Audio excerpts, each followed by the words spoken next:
Salve, salve rapaziada, Ferrer na área, saca só. O domador de feras tá de volta e dessa vez ele arrumou encrenca com o dono da cidade, pessoal. Sim, meus amigos, parte 6 do anime Beast Tamer. Caso você não tenha assistido as partes anteriores, vou deixar o link aqui na descrição do vídeo e no comentário fixado. Então já vai dando aquela beiçada no like e se inscreve no canal para não perder os próximos vídeos. Fiquem com o resumo aí, valeu! Depois desse loirinho dizer que as duas fadas seriam dele, Sora e Rona perguntam quem é esse cara, já que ele nem conhece elas e ficam falando desse jeito. Rain já se emputece também, e já vai tirando satisfação com ele. O loirinho se apresenta, dizendo que seu nome é Edgar, e ele é filho do senhor da cidade de Horizon. E ele continuou dizendo que as fadinhas seriam dele. E assim que ele estrala os dedos, seus guardas começam a cercar Rain e as garotas. Porém não adianta em nada, Rain simplesmente coloca todos eles no bolso, e ainda aconselha Edgar a desistir. Mas obviamente que esse mimadinho não ia concordar com isso, né? O loirinho começa a rir e dizer que quando quer algo, ele sempre consegue.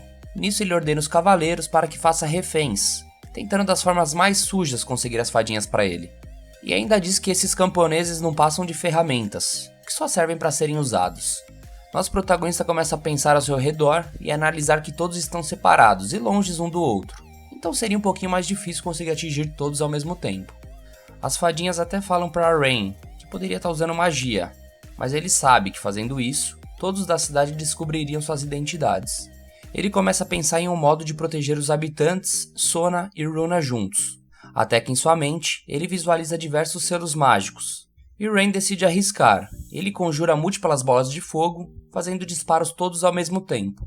Essa é uma habilidade especial das fadas, que permite lançar encantamentos consecutivos. Nosso protagonista derrota todos os guardas e ainda aponta a espada para o mimadinho, que faz uma carinha emputecida e sai de lá com o rabinho entre as pernas. Runa e Sora agradecem ao nosso protagonista por ter protegido elas, e o pessoal que foi feito de refém também. Uma velhinha até encosta nele dizendo que é melhor que eles fujam de Horizon, porque teriam problemas. E nesse mesmo momento, em cima de um telhado escondido com um capuz, o grande herói tá lá, com aquele anel amaldiçoado nas suas mãos, só querendo maldade. Quando Rain e as garotas retornam à pousada, eles contam a Kanade e a Tanya sobre Rain ter adquirido esse encantamento consecutivo, devido ao pacto que fez com as duas fadas. As duas ficam felizes em saber da nova habilidade e se lamentam de estarem dormindo na hora que deu aquela treta com eles. Rain começa a dizer que o loirinho é mais perigoso do que ele imaginava, que ele sequestra mulheres e leva para o castelo para fazer maldade com elas. Tanya dá a ideia de queimar a mansão dele toda, mas o Rain é um bunda mole e fala que não é assim. E que a melhor coisa a se fazer agora é agir com cautela. E com o apoio das garotas lendárias, eles decidem que vão salvar essa cidade das mãos imundas daquele Zé Ruela loiro. Enquanto isso, na mansão de Edgar, assim que o pai dele sai da sala, ele fala com um de seus guardas, que caso alguém reporte algo sobre o que aconteceu na cidade, é para eles passarem um pano e sumir com todas as denúncias. Edgar deseja também que investiguem o garoto Rain, e se possível, capturem ele. Ele joga uma propina pro cavaleiro e diz que se ele trazer o Rain, ainda ganha um bônus extra. O cavaleiro sai da sala e Edgar tem um flashback do que aconteceu na cidade, ficando revoltado. Ele toca um sino e nisso entra pela porta uma garota, que é feita de escrava por ele. Ela é tacada no chão e leva uma sequência de golpes, e esse Arrombex ainda fala que se divertia vendo ela chorar. No dia seguinte, Rain e Kanade vão até a Ordem dos Cavaleiros, e assim que eles entram lá, nosso protagonista pede que façam uma investigação sobre um caso que aconteceu na praça, praticado pelo filho do Senhor das Terras. Seu nome era Edgar. A atendente se surpreende e nesse mesmo momento entra um cavaleiro bigodudo, dizendo que soube que houve uma pequena discussão naquela praça e que não teria razão para os cavaleiros precisarem agir. E esse bigodudo pau-mandado ainda fala que se tentarem caluniar o Lord Edgar por alguma coisa, seriam acusados e executados por traição. Rain e Kanade saem de lá e já sabem que os cavaleiros e o Senhor de Horizon trabalham juntos, o que tornaria mais fácil encobrir os crimes dele. Kanade percebe que alguém está seguindo eles e de um beco sai uma cavaleira loira, dizendo que quer conversar com eles. Ela já chega pedindo desculpas pela conduta de ter seguido eles e se apresenta a eles. Seu nome é Stella Emplace, vice-comandante da Ordem dos Cavaleiros. Stella agradece Rain e Kanade por terem eliminado os bandidos que eles derrotaram alguns dias atrás. E ela comenta que quer ajudar eles para conseguir uma punição ao Senhor de Horizon e seu filho Edgar, já que grande parte da Ordem dos Cavaleiros eram corruptos e recebiam dinheiro deles. E além deles encobrirem os crimes do Edgar, ainda negligenciam totalmente os habitantes da cidade, inclusive o líder dela, que se chama Comandante Gillett. Stella então pergunta se pode contar com a ajuda dos dois, para dar um jeito nessa cidade e nos corruptos da Ordem dos Cavaleiros. E apesar de desconfiarem um pouco da garota, Rain acaba aceitando a proposta de ajudá-la. Nosso protagonista apresenta Stella e sua equipe para as outras garotas, e após bolarem um plano, eles começam a executar o que foi combinado. Alguns cavaleiros e Gillett são atraídos para uma armadilha, e assim que eles entram no armazém, eles são presos pelas duas fadas e atacados por Rain, que por sinal estava testando sua nova manopla, feito pelo Anão Ferreiro. E assim que sobra somente Gillett, o comandante dos cavaleiros, Stella pede que Rain a deixe lutar sozinha contra ele. Os dois então começam a trocar alguns golpes, mas a orgulhosa cavaleira consegue derrotar o corrupto comandante.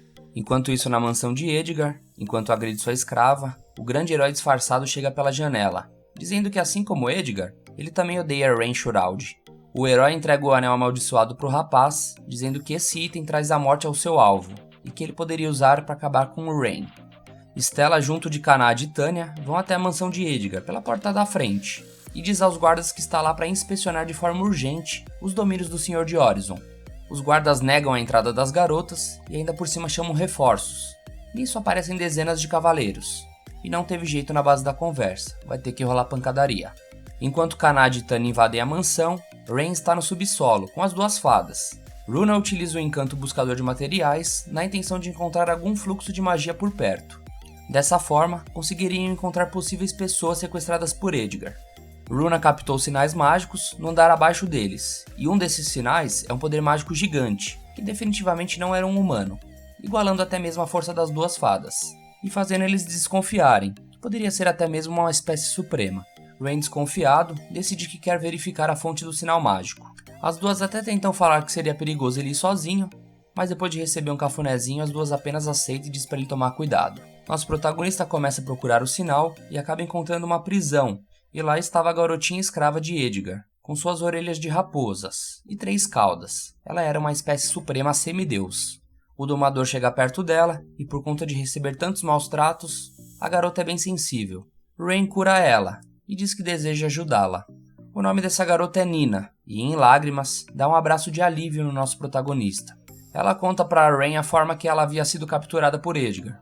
Quando ele a encontrou, Nina até conseguiu se proteger dele, mas sabemos que esse cara usa de todas as formas para conseguir o que quer. Ele então fez algumas crianças como refém, e caso Nina não obedecesse suas ordens, ele mataria as crianças. Ela então foi obrigada a colocar um colar de escravo, e desde então, ele não parou com as violências. Ela diz que sempre ficou lá sozinha, assustada e com dor, mas agora, Rain chegou para salvá-la e libertá-la desse colar de escravo.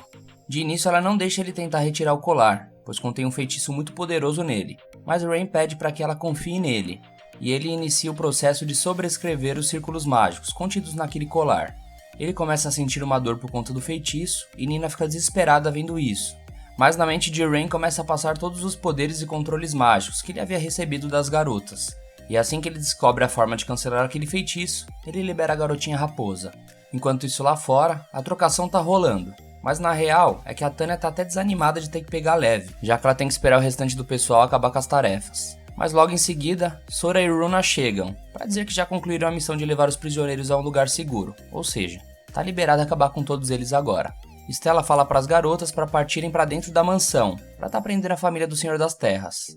Enquanto isso lá dentro, Edgar está dizendo ao seu pai para que ele fique tranquilo, que ele iria descartar todas as provas que o pessoal tem para incriminar eles, e que ele deveria fugir na frente. Rain e Nina se encontram com o restante das garotas no hall da mansão, e nosso protagonista explica quem era a Nina. Mas Tanya e as outras garotas já sabiam da existência dela, já que Sora e Runa haviam contado a elas. O que elas não entendiam é o motivo de uma espécie semideus que são tão adorados pelos humanos estar naquela situação. E quando Rain estava prestes a falar algo importante, a Kanade não tá nem aí pra hora do Brasil, e começa a simplesmente se esfregar na garota raposa, não aguentando de tanta fofura. Momentos depois, o Senhor das Terras aparece no andar de cima do hall, dando de cara com o grupo do nosso protagonista. Stella dá a ele a voz de prisão, e quando ele estava começando a tentar dar uma carteirada, dizendo que é o dono da cidade e tal, Rain simplesmente laça ele igual um porco, poupando o trabalho para ela. O filho mimadinho dele aparece, já usando o anel amaldiçoado que o herói deu a ele. Nisso aparece um ceifador gigante, e dá uma foiçada na fuça de Rain. Nesse mesmo momento no telhado, o herói só dá risada vendo a cena que acabou de acontecer. E ainda fala que agora Rain pode morrer como um lixo patético, que ele sempre foi. Sayonara, Rain. Mas isso foi apenas uma ilusão, pessoal. O Rain não morreu, mesmo que tenha parecido muito real na mente dele. Kanade já abraça ele depois de ter ficado desesperada, e as outras garotas também não entenderam nada do que aconteceu. O feitiço que foi usado nele é uma magia épica chamada Foice da Morte. Uma magia de morte instantânea, que é capaz de matar qualquer coisa que contém vida. Runa pede a Rain se poderia fazer um teste para descobrir o que houve. E ela joga uma magia de gota venenosa nele. E basicamente não aconteceu nada também. Ou seja, quando o nosso protagonista fez o pacto com as garotas fadas, ele recebeu outra habilidade de anulação. E isso justifica dele não receber dano de nenhuma dessas duas magias que foram arremessadas nele. Edgar faz uma cara de fracasso, não entendendo nada do porquê Rain não havia ido de base. E por ter uma alma tão corrupta, feia e repugnante, o anel começa a agir, saindo um poder amaldiçoado dele, consumindo o loirinho para dentro dessa névoa obscura. Rain percebe que aquilo poderia ser perigoso, e até tenta arremessar uma bola de fogo em direção à névoa, mas apesar da força não teve efeito. E que na verdade era uma transformação, sim, o loirinho mimado tinha se transformado em um demônio, mas não um simples demônio. Ele se transformou no demônio que havia exterminado a vila em que Rain morava, e também o culpado por ter matado seus pais quando era mais novo. E Rain se lembra muito bem daquele demônio, que já chega agradecendo por ele ser libertado. E como gratidão, é melhor eles se prepararem, pois ele não teria piedade, misericórdia ou dignidade por eles. E agora nosso protagonista vai ter que lidar com o terror da sua infância. E eu vou ficando por aqui, pessoal. Gostaria de pedir desculpas pela demora para trazer mais um episódio do Domador de Feras, porque eu pensei que teriam 12 episódios nessa temporada, mas na verdade vão ter 13.